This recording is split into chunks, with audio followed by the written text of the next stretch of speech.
Here we go, green light, practice one underway. We have updates for... And who's out first? Of course it's Lewis Hamilton.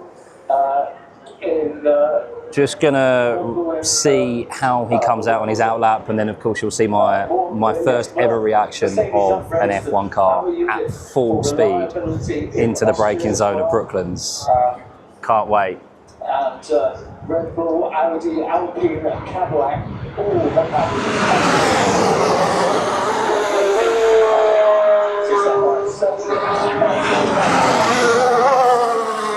the Audi.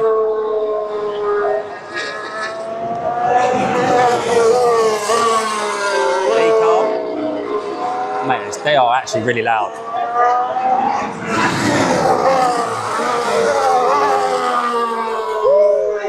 That Audi is loud. Go on, Lawson.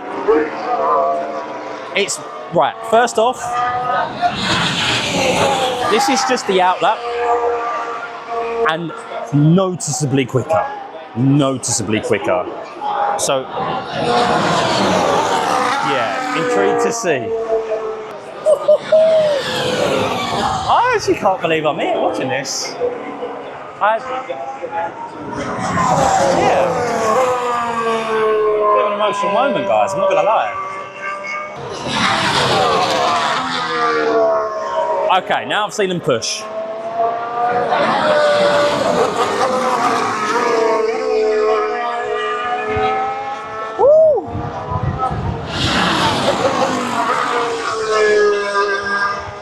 Sorry if I'm chatting too much. These cars are actually really loud. I don't know when people say why they're they're quiet. Oh, see the Magdalena wing. I'm very excited. I'm a kid in a toy store right now.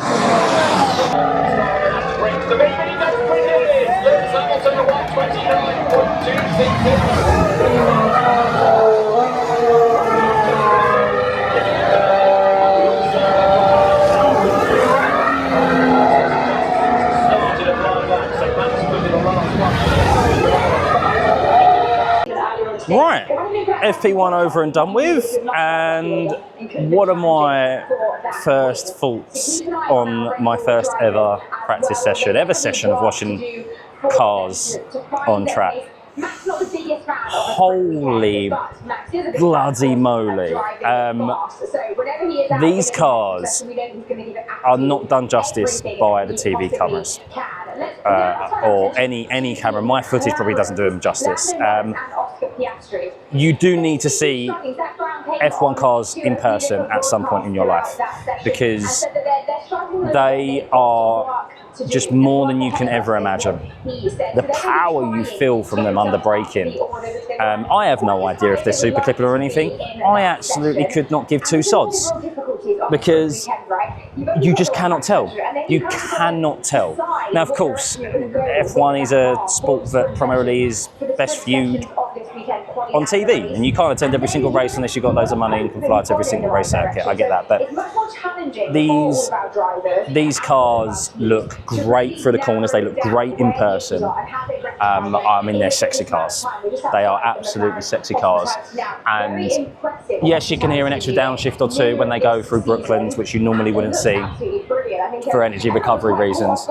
But at least on this part of the circuit, at the end of the straight, Wellington Straight down into Brooklands, out of Luffield, I mean, the acceleration out of Luffield is just unbelievable. These cars are so quick. And I just, yeah, I'm blown away by that. Blown away. It was surreal.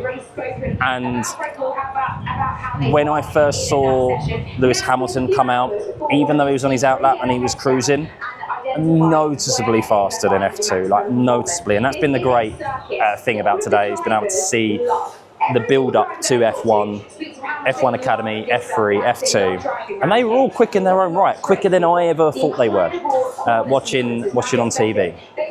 But F1 is a different level. It is a different level, and that has just made me fall in love with the sport even more. So yeah, I'm thoroughly looking forward to sprint quali. Saw some full push laps. I'm still not 100% sure that Mercedes aren't going to be on pole. Of course, we will know by the time this video goes out whether they're going to be on pole or not. This is an immediate reaction here. Lewis Hamilton, yeah, he looked comfortable through Brooklands. That Ferrari, you can see how it just looks why it's the best car in the corners. So balanced, hardly any twitches it looks like for the corners where I did see some moments from a few teams.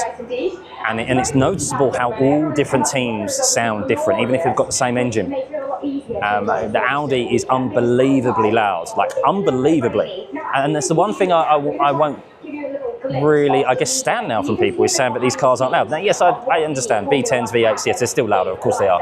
But these cars are not quiet by any means whatsoever. And they're definitely louder than an F3 and definitely louder than an F2, at least where I'm standing, which is at this beautiful section of the racetrack, which is at the end of the Wellington Straight into Brooklands and out of Luffield. So yeah, I'm looking forward to seeing quali now, low fuel, seeing these cars on the actual limit. Of course, we still want them more on the limit, I get that, but in person, I totally get what people say. You just have to be there. I'm sorry, I am one of those, and that's not the hospitality and the free beer.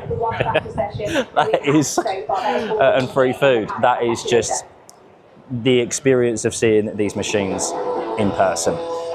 It's crazy to think that there's other humans sitting in those, driving those things as quick as they are. And the level of front grip that these cars have, that's why it's so beautiful to be at this section of the track, is because of the change of direction. So going into Brooklands and then the change of direction, the weight shift through Brooklands into Luffield and out of Luffield, the front grip is just immense in these cars, and I feel like I've seen the best of these cars. Yes, I'm not sitting at Maggots and Beckett's, but I even think if I was sitting at Maggots and Beckett's, you still wouldn't really be able to notice what they're super clipping. It's only the drivers who are in there, and it is definitely more prevalent on TV, of course it is. But the TV footage and TV cameras do not do Formula One justice, and they just do not get the sense of speed across that they should. I hope my footage has, but even then I don't think it probably will do. So yeah, if you get the opportunity, come and see them in real life. So yeah, amazing. Hopefully you've enjoyed some of those reactions in there of my first experiences. And yeah, I'm going to go do some roaming now.